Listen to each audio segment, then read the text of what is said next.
Përdorimi i telefonit në errësirë totale mund të shkaktojë humbje të përhershme të shikimit. Ekspertët e shëndetit paralajmërojnë për një rrezik serioz që shumë njerëz e injorojnë. Përdorimi i telefonit në errësirë totale gjatë natës mund të dëmtojë rëndësyt, madje në raste ekstreme të çojë edhe në humbje të përhershme të shikimit. Një mjek okulist ka shpjeguar se personat që kanë një ndërtim të veçantë të syrit të quajtur kënde të ngushta janë më të ekspozuar ndaj këtij rreziku.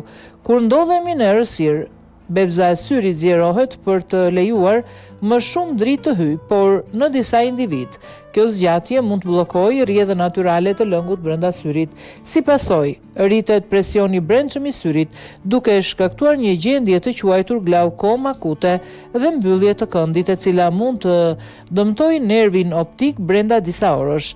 Pa trajtim të menjëhershëm, dëmtimi bëhet i pakthyeshëm dhe shikimi nuk mund të rikuperohet më. Mjekët theksojnë se një nga faktorët kryesor që nxit këtë gjendje është ndriçimi i fortë i ekranit të një telefoni në një ambient të rësisht të errët.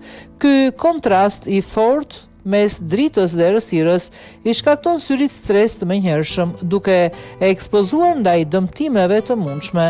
Ekspertët japin një këshill të thjeshtë por thelbësore: mos përdorni telefonin në errësirë, sigurohuni që në dhomë të ketë një burim të lehtë drite si një llampë nate ose ndriçim ambienti. Kjo ndihmon syrin të mos përjetojë ndryshimet të papritura të dritës dhe redukton ndjeshëm rrezikun për dëmtime. Shikimi është shumë më i vlefshëm se çdo postim apo video në internet. Mjekët theksojnë, duke apeluar për kujdes të shtuar në mënyrën se si përdoren pajisjet elektronike gjatë natës.